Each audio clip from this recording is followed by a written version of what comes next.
Hello mga mare, walang nagtatanong pero ito na nga yung unang araw na makakasama ko itong French Bulldog ng talagang maghapon dahil nga di ba kahapon ay hapon nga siya dumating sa amin. Uy, para naman ako nagtang twister dun. At syempre, ayun na nga at nakita nyo na nga, ay talagang inilabas ko na nga siya kaagad. Kabait nga at sumunod nga naman siya at ayun umihi nga kaagad. Ay, wititit, hindi lang isa, dalawa, tatlo, kung hindi apat na ihi ito. At dahil nandito na nga din kami sa labas, ay dinalaw na nga namin ang mga tortculets. Ay, kakagising nga lang din ng mga batang ito at talagang nagpapakondisyon pa nga din. Ito nga si French Bulldog, isinilip nga lang niya ang tortculets at para ba ngayon ay wala pa siyang pakialam sa mga ito. At atin nga itong tingnan sa mga susunod na araw kung magiging ganyan pa din siya.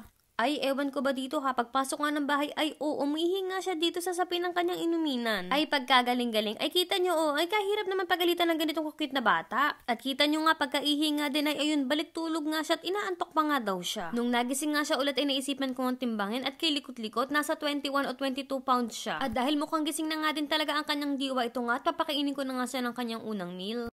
Sit, sit, sit, Alex, sit, sit. Sit. Sit. Good dog. Good boy. Good boy. Good mother.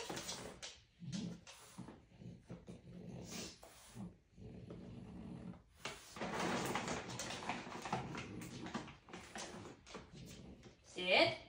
Sit. Stay. Stay. Stay. Stay. Stay. Sit. Sit. Go. Go. Eat.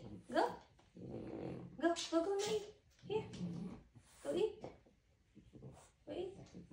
Ay, wititit, kakute nga ng batang ito. Ay, tama ba ang pinagkagagawa ng Maring Sisi? Dahil nga, hindi naman talaga ako sanay nga ng may aso. Ay, parang ginagaya ko nga lang yung mama nga ni Boss Anders ko mapagmahal 143 at yung kapatid nga niya. Ay, mukhang nagbo-work at mukhang naiintindihan naman ni Ellie. And yes, opo mga mare ko, ang pinangalan ko nga muna sa kanya nga muna ay Ellie. Parang nga ang kanyang datingan ay hindi na nga naiiba sa tortculets. Oli, Ili, Ali, and Ellie. Ewan ko na lang talaga mga mare ko kung hindi pa tayo magkanda bulul-bulul niyan.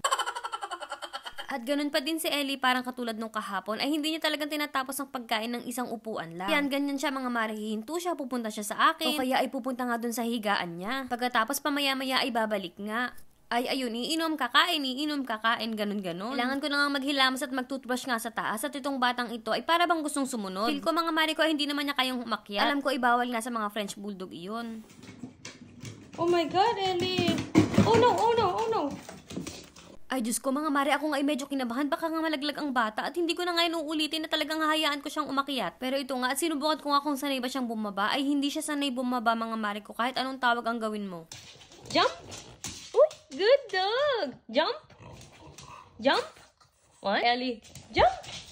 Good dog! Jump! Jump! Jump!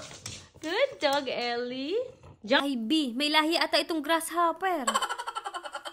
Hindi ko rin alam kung natsambahan ko lang ba yun o sanay talaga siyang mag-jump-jump. At huy, okay lang bang gawin ng mga French Bulldog yun? Hindi ba sila magkakaroon ng kinemer at bambam sa kanilang hips? At ito mga mare ko, i-ready ko na nga pala si Ellie para sa kanyang first walk. Ay, wititi talaga at first time ko nga gagawin ang magpalakad nga ng aso. Kaya nga, halika na mga mare ko at samahan nyo na nga din ako. Sa mga oras nga na ito mga mare ko, dito nga ay nakakapag-isip-isip ako. Or sabihin na natin ako nga ay nag-iisip-isip. Ay, syempre mga mare ko, ang pagkakaroon kasi ng pet ay talagang responsibilities iyan. Hindi ko naman pwedeng ikip si Ellie kung sakali dahil nakukwitan lang ako sa kanya. Siyempre, kadugtong nga ng pagkakaroon nga ng pet, ay responsibilities ang mga iyan.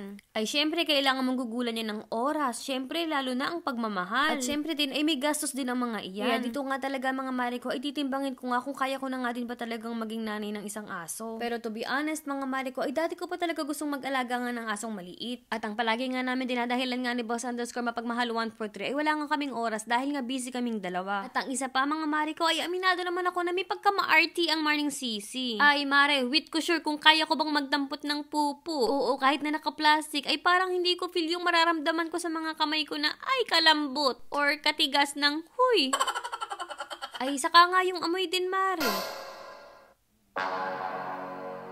Ay, apo Diyos ko mga mare ko, ay tayo mapapalavar. Ay, hindi ko talaga inisip na ako ay gagawin ko to. Wala pa nga ako nung siya lang nga na pangdampot nga ng plastic nila, kaya nga ayan, o mga plastic ng mga pang grocery ko. Hay, buti na nga lang talaga, ay meron nga ditong basurahan nga sa dulo nga ng street ng aming bahay.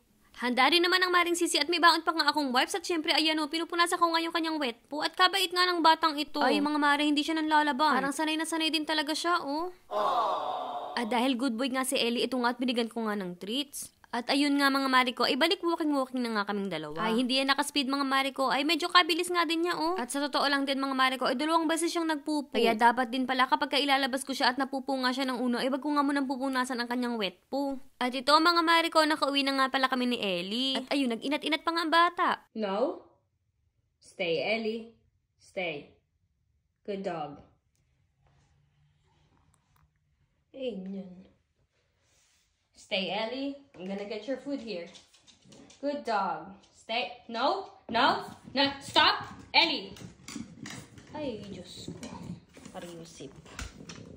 Sa totoo nga lang mga Mariko, natatakot nga ako sa pag-akit-akit nga niya ng hagdan at baka mahulog. Kaya sabi ko nga ay mamaya nga ilalagyan ko nga ng harang yung hagdan namin. Pagkatapos nga din ng walking ni Ellie, ito nga pumunta na nga ako dito sa likod ng bahay. Ay pakainin na nga ang tortulets at baka nga magtampo. Dito nga din ay ihahayaan ko nga tumambay dito si Ellie. Titingnan nga natin kung ano ba ang magiging reaksyon ni Ellie at ng tortulets talaga pagka yun talagang magkadikit na sila. Una na nga lumapit kay Ellie, ito nga si Ellie. Ay okay naman mga Mariko, ito nga si Ellie, inaamoy nga niya si Tortilli. At si Tortilli parang siguro tinatanong din niya, ano to? Pagkatapos sumibat na nga din itong si Ellie.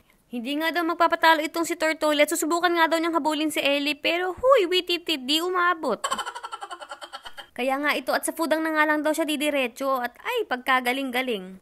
Saglit nga lang din Tortoli at tara na nga at pumasok na nga kayo sa loob nga ng Payamansyon. Pwede naman silang lumabas ngayon dahil nga may araw pero hindi nga pwede yung sobrang tagal. Ito nga din at naabutan na nga ni Tortoli si Ellie. Talagang inaantabayanan ko nga din at baka nga magbabag. Ay, wititit at nakinig naman sila. Napapasok ko na nga din ang loob ng Payamansyon si Tortoli. At ito, kailangan ko naman nga utuin si Tortilli at si Tortali. Ay, kita nyo to, tiklop nga ang ating batang si Tortilli o umatras. Kahirap nga papasukin ng dalawang naiwan at kita nyo nga si Ellie, oh. Ay, chill lang siya dyan, oh. Ito nga, ang naiwan na nga sa labas ay si Tortali at wala na akong no choice kaya nga binuhat ko na nga din. Ka-arty-arting mga nilalang pero tingnan nyo, chibog naman sila kaagad. At itong si Ellie ay feel nga niyang umupo dyan. Ito namang si Tortilli pagkatapos ng kumain ay naisipan nga niyang puntahan nga si Ellie. Ay sinasabi ko sa iyo Tortilli ay hindi yan chibog. At isang lingon nga lang ni Ellie, huy, tiklop na naman nga si Tilly, oh. Lang talaga kayong magkagatang apat kayo dahil kung hindi ay magdadabog ako.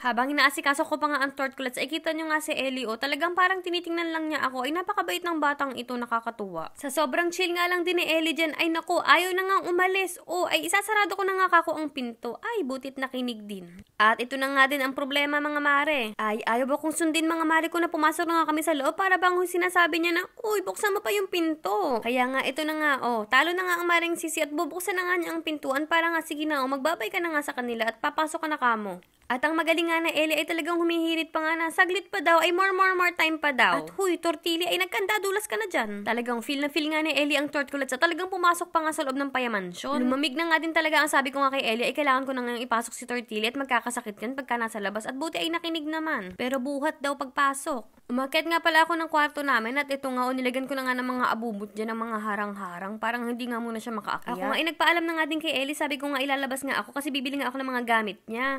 Parang ang hirap namang iwan ng batang makute na to. Sa Walmart nga ako sana pupunta pero mas malapit kasi sa akin yung Ross kaya nga sabi ko ay sige dito na nga lang muna tingnan natin kung meron dito ng mga gusto ko. Ay mamimili tayo mga mare ko ng kailangan nga ni Ellie. Ito nga hindi ko alam kung kailangan ba namin to. Ay sa ngayon kasi yung harang nga sa aming kusina tapos doon sa may sunroom namin ay box nga ang inilalagay ko. Ay baka kasi pag bumili ako tapos ay naku baka kuhanin ng may-ari si Ellie. Pero inilagay ko nga muna sa cart ko at habang pinag-iisipan ko siya. Pagkatapos ito pinag-iisipan ko nga din yung crate ay hindi ko alam kung kailangan namin to. Pero ito sa tingin ko magagamit namin ito kapag nga sinama namin si Ellie sa aming kwarto. Ay natatakot kami kasi baka nga umihi sa carpet ay kakapalit lang ng carpet namin doon. Tapos ito ayan nakita nga akong ganyan. Ay ang syala nakagap. Sino ka dyan? Inilagay ko na nga rin muna sa cart ko habang pinag-iisipan ko nga. Sabi kasi nung kapitbahay ko nga, ibilhan ko nga daw ng isa para kapag ka malamig at inilabas ko sa Ellie ay suotan ko. Pagkatapos ito naisipan kong kuhanan na nga siya ng laruan. Ang kadaming pagpipilian mga mare ko, ay nakakailiw din pala ito mga mare ko. Ito nga may donut patas ay patunog-tunog siya dyan. Yung mura na nga lang din muna yung kinuha ko pagkatapos nga ay may bola. Dahil hindi ko naman pa alam talaga kung ano ba ang mga trip nga ni Ellie. Syempre, dito na lang din muna tayo sa Moraita nga.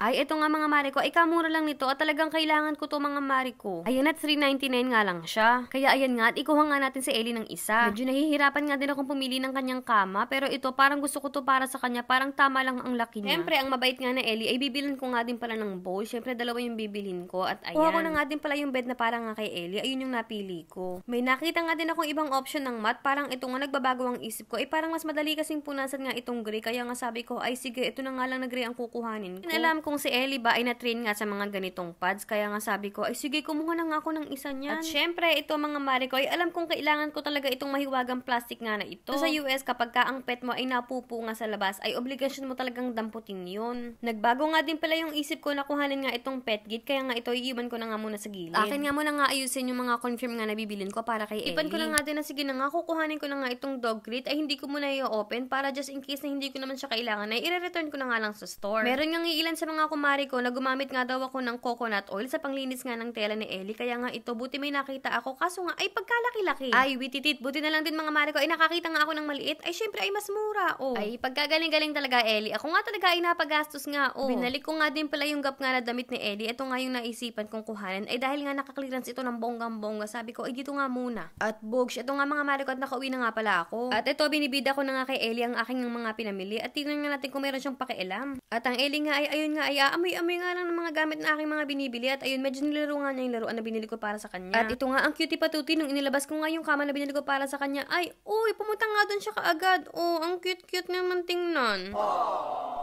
At lalong ang cutie patuti, ayun, nilalaro na nga yung bago niyang laruan. Oh. Talagang happy-happy nga ang Maring Sisi dahil nga ay parang nagustuhan nga talaga ni Ellie ang kanyang higaan nga at ang kanyang laruan. O, kitang-kita nyo naman. At dito, ewan ko nga ba kung tama ang ginagawa ko. Ay yung training pads nga niya, ay doon ko nga inilagay sa gilid ng kanyang kama. Ay itama nyo ang Maring Sisi kung mali. Isuot ko na nga din pala kay Ellie itong ang damit na ito. Ay para bang medyo bitin nga. Pero wititit, at tingnan nyo nga ang bata, ay kapogi o. Ito, isa pa nga ito sa mga kinagigiliban ko nga kay Ellie. Ako nga ay kumakain ng mga oras na to, mga mare, pagkatapos ayan, kunwari nga ay hindi ako nagvi-video, bali hindi ako nakatingin sa kanya nung mga oras na yan. Napaka-behave niya talaga habang kumakain ako, ayun at umalis na nga din. At syempre, sinilip ko na nga ako ano bang ginagawa niya, ay ayun natutulog, katabi na nga yung laruan niya, ay pagka-cute-cute lang. Pagkatapos ay bigla nga nagising, pagkatapos ayan, nagkakakamot na nga siya dyan. Kaya naman naisipan ko na nga lang linisin na nga dun yung tenga niya at nakabili na nga na din naman ako ng coconut oil. Pero kita nyo mga mare ko, ay lalo nga nang kati si Ellie, parang ay naku, tingnan nyo. Pero tingnan nyo nga din mga mare ko, ay mabait naman siyang nagpapapahid, oh.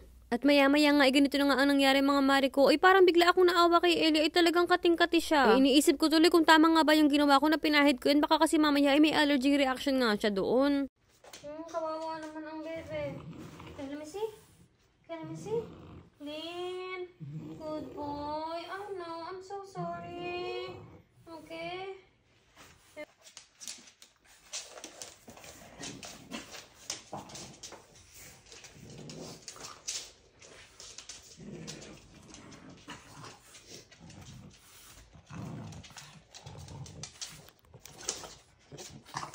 Awang-awang ako kay Ellie mga mare ko at naiyak-iyak na nga din ako. Dali na nga din ako nag-message sa mother-in-law ko at sa sister-in-law ko at nanghingi nga ako ng tulong kung anong gagawin ko. Napagdesisyonan ko na nga nadadaling ko na nga siya sa mother-in-law ko at doon na nga daw ililinisin nga daw ang tenga ni Ellie. Sabi ko, i-behave nga lang siya, ay mga 15 minutes drive lang naman ito. Pero ang Ellie nga ay masyadong naglalambing at ayun, dito na nga pumuesto. Kahit anong libat ko nga din sa passenger seat sa kanya ay talagang pumupesto talaga siya sa akin. Oh, Bogs, at nandito na nga din kami at ito, na-meet na naman nga niya ulit si Roscoe dito at talagang pumesto na nga siya kung saan siya gagamutin. Oh. Minasama-sahe nga ni ma'am si Ellie dito. Tapos ayan, gustong-gusto nga ni Ellie. Ano, massage po nila yan? Yeah, yung massage ganyan. Oh, hawak-hawak mo lang. Oh, gustong-gusto nila yan. Kasi yung ears nila talaga, oh, namumahagok pa siya. Kasi nagtutulog-tulugan pa yan sila. Yeah. Ganyan pala ang bisyo mo. Ganyan, ganyan siya. Oh, gusto nila. I know. Ano sabi niya? I want more. Gusto mo yan? Pag mo, nagustuhan niya ako. Sandali. Kasi inisin natin yung tenga mo. Hindi ako sanay maglinis ma'am ng ganyan, natatakot ako. Sabi ko, wala, hindi pa ako ng dog. Basta mabait yung dog. Baka masaktan ko or what. Oo. Ay, ang galing mo naman. Ito yan, nililinis ko tayo. Behave niya, Ang dami niya. Nakukuha mo ma'am? Yes, ang dami niya. Hanap ako ng plastic. Ay, wititit nga mga mare ko at talagang nagustuhan nga ni Ellie o talagang pumesto pa nga ng ganyan. Ay, alam niyo, kamuntikanan ko na talaga siyang dalhin sa vet. Pero buti na lang din talaga dito nga ako pumunta sa aking mother-in-law. Hoy, Ellie, kala mo kang silitsyong manok dyan. O, pagka chill-chill mo dyan ay cutie patuti ka naman. Alam niyo, pati nga sa aking mother-in-law ay sobrang comfy nga itong si Ellie. Sa katunayan ay ayan, natulog nga at naghihilik na.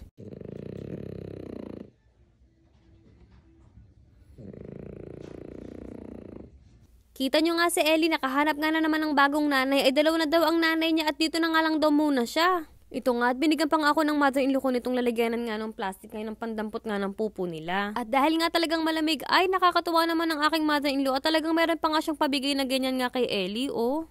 Ay, naku Diyos ko, Ellie, ay lalo ka talagang popogi niyan, oh. Nakakatuwa nga mga mare ko at ito nga, saktong-sakto talaga kay Ellie at kita nyo, oh, ay napakalambing ng bata.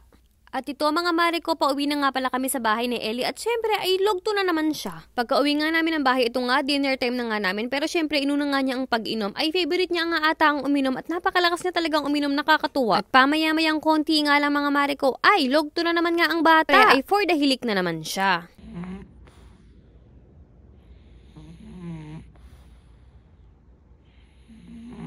Nakauwi na nga din pala ang boss sa kanyang lamierda. Akala ko nga bukas pa nga ito uuwi at ito tuwan-tuwa nga si Ellie. Dito nga inutusan ko nga si boss. Sabi ko nga umusod nga siya ng konti kung ano kaya ang gagawin ni Ellie. Bogs, ayun na nga at sumunod na nga din kay boss. O talagang napakalambing ng bata.